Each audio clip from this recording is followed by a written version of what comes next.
मृत्यु की महिमा पुस्तक में आगे श्रीकांत आपटे जी लिखते हैं, काया का तथा आत्मा का विपरीत धर्म। श्राद्ध, तर्पण, चौथा, 13वां, ये सब क्या है?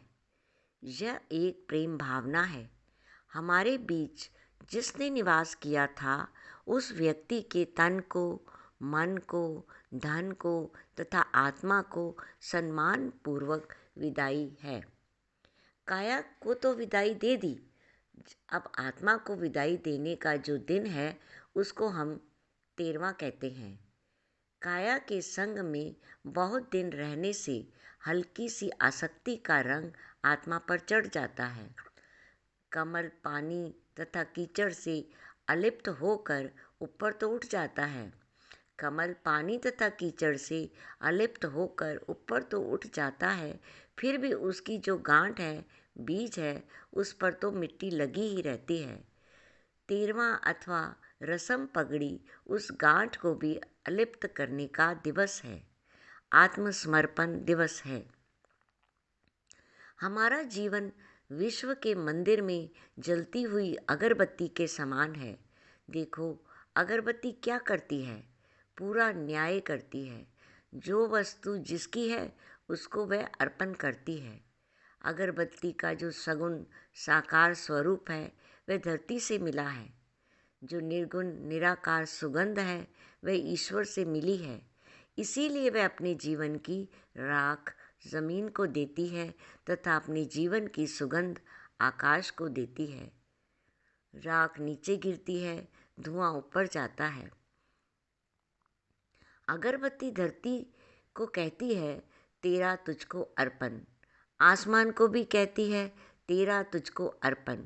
मेरा इसमें कुछ नहीं, मुझे सिर्फ कर्म करना था। तेरे मंदिर में जलना यही मेरा कर्म था, वह मैंने कर दिया।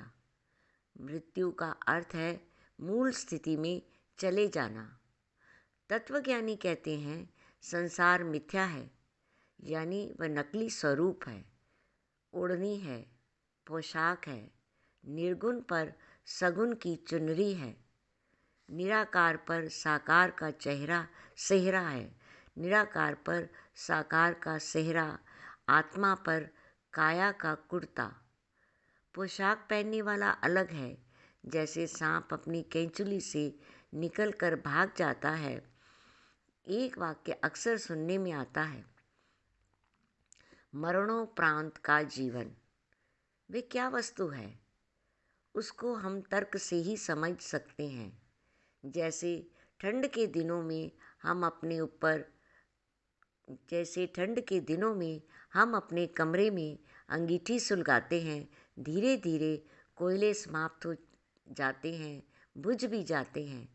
थोड़ी देर बाद तपी हुई अंगीठी भी ठंडी पड़ जाती है, किंतु कमरा बड़ी देर तक गर्म रहता है। कोयले बुझने पर भी गर्मी तो चलती ही रही। वैसे ही तत्वज्ञानी कहते हैं कि आत्मा की प्रतिभा निकट ही घूमती रहती है। शरीर के सहवास के कारण आत्मा की गति मंद पड़ती है। जैसे एक कन्या माता पिता के घर में रहती है, शादी में जब विदाई का समय आता है तब सारी स्फूर्ति तथा गति मंद पड़ जाती है। मंगल प्रसंग में भी अमंगल उदासी छा जाती है। रिश्तेदार पकड़कर उसको चलाते हैं, आखिर जाना तो पड़ता ही है। वैसे ही आत्मा की उस गर्मी को समाप्त होना ही पड़ेगा। यह रसम पगड़ी का दिवस आत्म वित्तय का दिवस है। ईश्वर ब्रह्मा के रूप में हमको प्राणों की पूंजी देता है, विष्णु रूप में जीवन में वृद्धि कराता है तथा शिव रूप में हमसे प्राण वापस मांगने आता है। सृजन शक्ति, पालन शक्ति तथा विसर्जन शक्ति। कई व्यक्ति ये सवाल पूछते हैं कि ईश्वर को ये क्या पड़ी कि नई वस्तु बनानी, बढ़ानी, फिर मिटानी, ये सारा झंझट क्यों? मैं कहता हूँ ये सारा झंझट परमात्मा का खड़ा किया हुआ नहीं है। परमात्मा के लिए यह खेल है, माया का खेल है। ये सब नाटक माया का है, परमात्मा केवल दृष्टा है।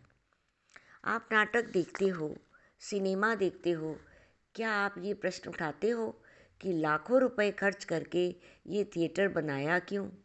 इतने सारे दरवाजे लगाए क्यों? ये कुर्सियाँ, ये पंखे, ये बिजली की ट्यूबें, इतने नौकर, टिकटें छपवानी, पैसा लेना, पर्दा लगाना, फिल्में मंगवाना, सोडा, लेमन, मूंगफली बेचने वाले, ये सारा झंझट क्यों? आप तो बस मज़ा लेते हो।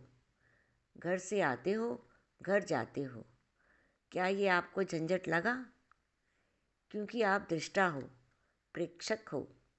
हमारी काया जो भी तमाशा करती है, जन्म से लेकर मृत्यु तक उसको हमारी आत्मा तमाशे के रूप में देखती रहती है। सारा संसार जो नाटक करता है, परमात्मा उसे देखता रहता है। ये काया आत्मा को दिखाने का ये काया आत्मा को तमाशा दिखाने का थिएटर है। ये दुनिया परमात्मा को तमाशा दिखाने वाली नाटकशाला है। माया उसकी डायरेक्टर है, मैनेजर है। नाटक में अच्छे बुरे, सज्जन दुर्जन, देव दानव, जन्म मरण, स्त्री पुरुष, जंगल झरने, अंधेरा उजाला, सब कुछ चाहिए। दशरथ 3 रानियां ना करे तो रामलीला का नाटक नहीं बनता। मंथरा कैकई को भड़काए ना तो नाटक नहीं बनता। राम का धनुष तोड़ना, सीता का हरण होना, जानकी का रोना धोना, हनुमान की उछल कूद, लंका दहन, रावण वध, ये नहीं होता तो नाटक नहीं बनता। टेलीविज़न पर रामायण का देखना क्या आपको झंझट लगा? अब महाभारत देख रहे हो, क्या ये झंझट लग रहा है? रामायण दिखाने के लिए तो हड़तालें हुई कि रामायण और बढ़ाओ। बाप बेटों की लड़ाई बताओ, बाप बेटों की लड़ाई बताओ, क्योंकि आप दृष्टा बने। देखने वाला परमात्मा अनंत तथा चलने वाला माया का नाटक भी अनंत। जैसे आपको रिझाने के लिए दशरथ की मृत्यु हुई, 3 रानियां विधवा हुईं, सीता पर मुसीबत आ गई, रावण का घमंड, कुंभकर्ण की विचित्र नींद, मेघनाद की खोखली गर्जना, ये सब किस लिए? आप दर्शकों के मन रिझाने के लिए। ये संसार की विराट लीला है, माया देवी की मंडली द्वारा खेला जा रहा नाटक है। परमात्मा के लिए स्पेशल शो। हमारी काया का जन्म से लेकर मृत्यु तक का नाटक काया के थिएटर में बैठे हुए आत्मा के लिए स्पेशल शो। मेरी बात बड़ी ध्यान से सुन लो। रस्म पगड़ी का नाटक संभालने में कहीं ज्ञान न खो देना। पगड़ी से ज्ञान ज़्यादा कीमती है। याद रखना, तत्वज्ञानी पुरुष अपने चित्त को, मन को सिनेमा के पर्दे की तरह अलिप्त रखता है। सिनेमा के पर्दे पर मूसलाधार वर्षा का दृश्य आया, जरा हाथ घुमाकर देखिए, उस पर्दे का कोई कोना भी नहीं भीगा होगा। पर्दे पर लंका दहन का दृश्य आया, जरा गौर से देखिए, आधा इंच पर्दा भी नहीं जला होगा।